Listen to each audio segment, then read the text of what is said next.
नमस्कार दोस्तों, कैसे हैं आप। दोस्तों, कहते हैं खामोशी की अपनी एक अलग ज़बान होती है। खामोश रहकर एक दूसरे के मन की बात समझना, इसकी तो बात ही कुछ और है। लेकिन आजकल के ज़माने में मौन कौन रहना चाहता है। सभी को होड़ है एक दूसरे को जवाब देने की, एक दूसरे को नीचा दिखाने की। लेकिन जब आपको पता चलेगा कि मौन रहने के अद्भुत फ़ायदे क्या क्या हैं, तो शायद आज से आप भी मौन रहना चाहेंगे। जी हाँ, मौन रहने से आपका जीवन बेहद सकारात्मक तरीके से बदल सकता है। मौन रहकर भी सफलता हासिल की जा सकती है।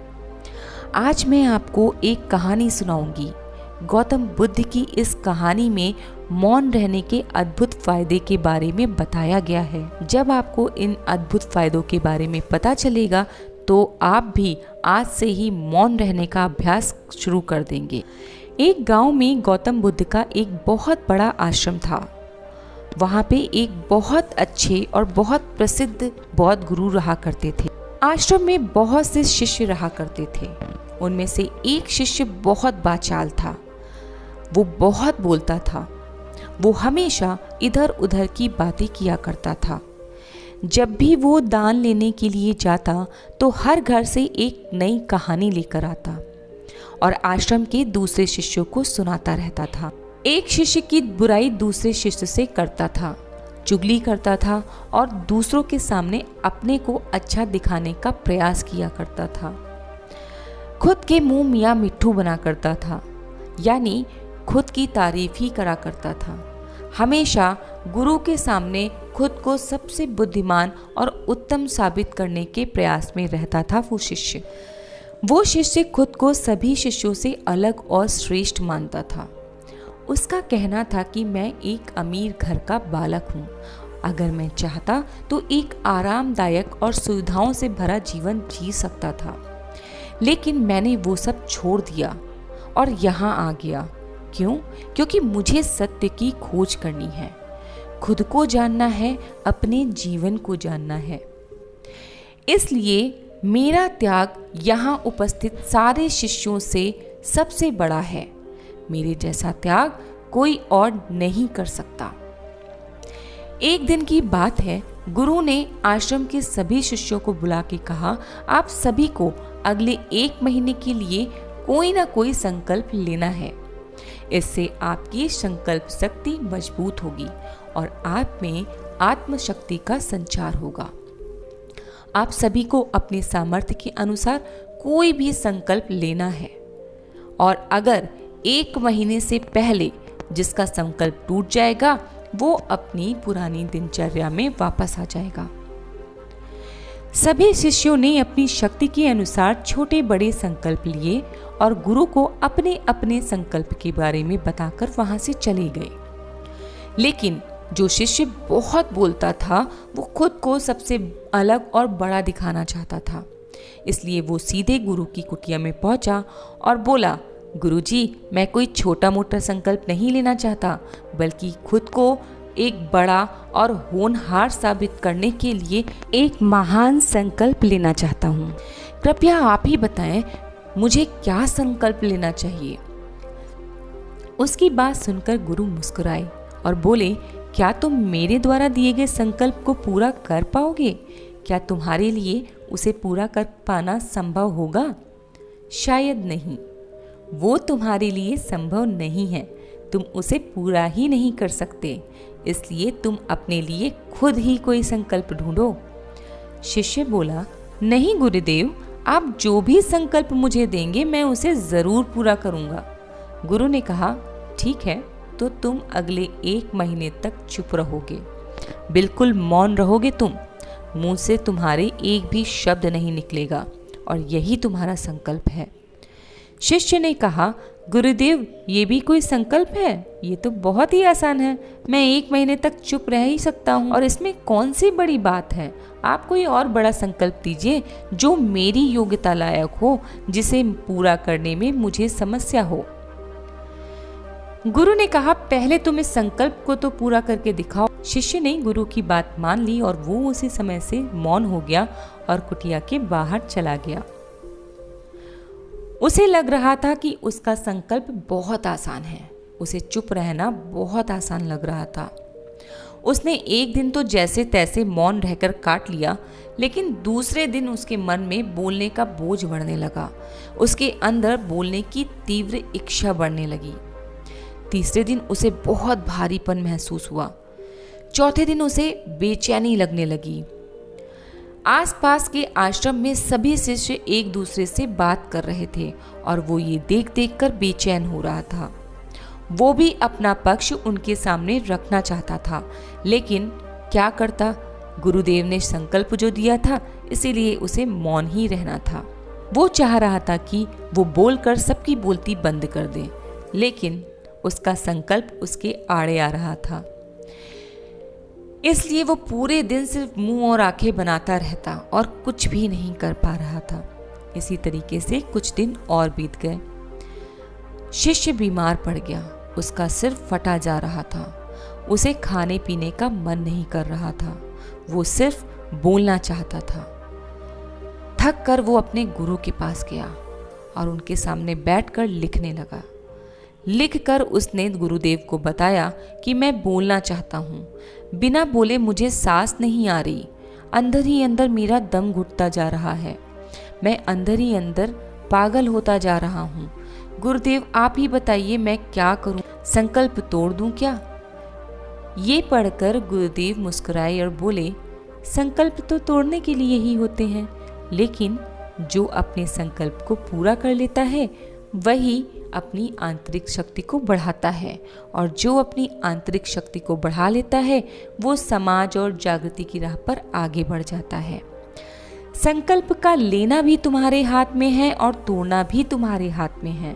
तुम्हारे बहुत से भाई अपने संकल्प को तोड़कर अपनी पुरानी दिनचर्या में वापस आ चुके हैं। अगर तुमसे ये नहीं हो पा रहा तो तुम भी संकल्प तोड़ सकते हो और अपनी पुरानी दिनचर्या में वापस जा सकते हो। लेकिन ध्यान रहे, अगर आज तुम इस छोटे से संकल्प को पूरा नहीं कर पा रहे तो तुम अपनी पूरी जिंदगी कैसे संभाल पाओगे?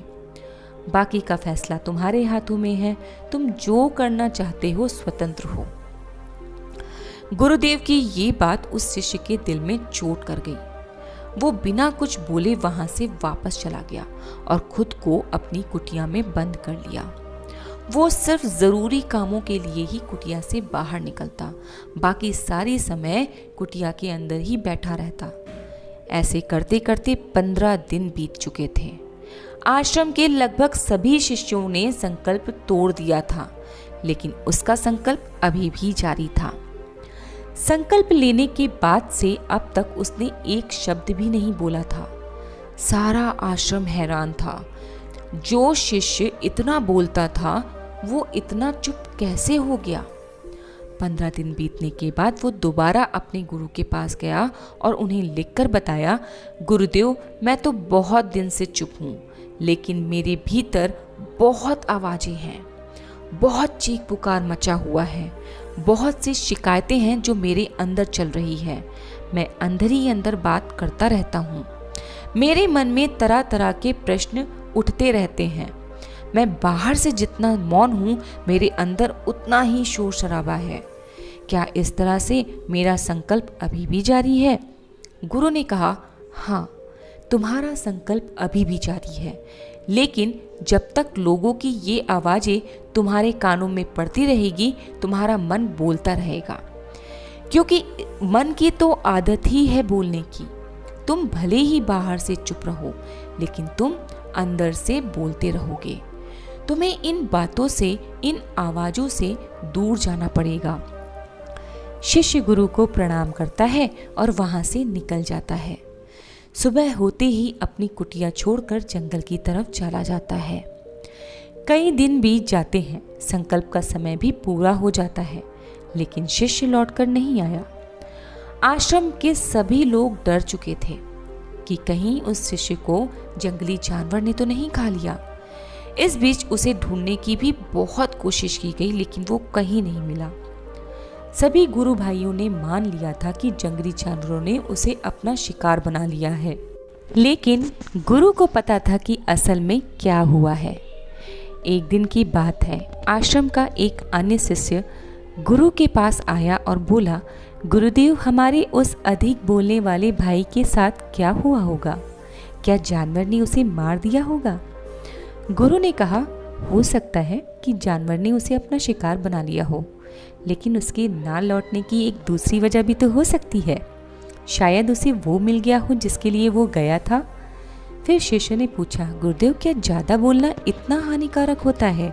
गुरु ने कहा, इंसान के जीवन के बहुत सारे दुखों में से एक दुख ये भी है कि वो कभी चुप नहीं रह सकता, हमेशा कुछ ना कुछ बोलता ही रहता है। सिर्फ हमारे बोलने के कारण हमारे आधे से ज़्यादा दुख पैदा होते हैं। परिवार के अधिकतर झगड़ों की वजह होती है हमारा अधिक और बेमतलब का बोलना। हम में से कोई भी चुप नहीं रहना चाहता। हम सब सामने वाले को सुनाना जानते हैं, लेकिन सुनना कुछ नहीं चाहते। जो भी हमारे मन में होता है हम वो सब निकाल कर उसके मन में बैठा देना चाहते हैं। उसे समझा देना चाहते हैं कि देख, तू कितना गलत है और मैं कितना सही। इस तरीके से सब एक दूसरे के मन में सड़ी गली बातें डाला करते हैं और सब सड़ी गली बातों को ग्रहण किया करते हैं। इस तरीके से सुनने और सुनाने का काम जिंदगी भर चलता रहता है, लेकिन इस नासमझी में हम अपना समय, जीवन सब बर्बाद कर लेते हैं। हम वो कीमती पल भी बर्बाद कर लेते हैं जिनसे हमारा जीवन बदल सकता है, जिनमें आनंद प्राप्त किया जा सकता है। लेकिन इसके बदले हमें क्या मिलता है? कुछ नहीं, सब व्यर्थ और बर्बाद हो जाता है। हमें ये भी नहीं पता चलता कि अपने पागलपन में हमने क्या खो दिया है।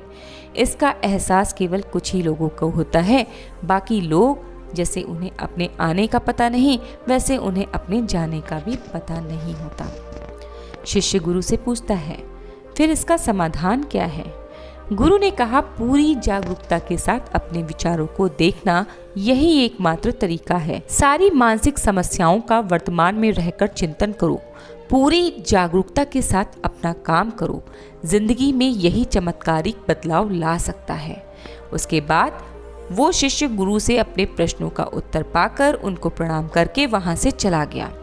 उस शिष्य को आश्रम छोड़कर गए हुए कुछ महीने बीत चुके थे, लेकिन उसकी कोई खबर न थी। अब तक सभी को विश्वास हो गया था कि अब वो वापस नहीं लौटेगा।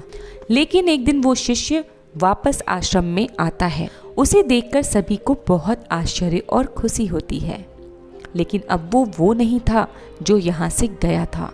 वो कुछ और ही बनकर लौटता था। उसके चेहरे पर एक गजब की कांति थी, आंखों में एक बड़ा ही ठहराव था। आश्रम में आते ही सभी गुरु भाइयों ने उसे चारों तरफ से घेर लिया।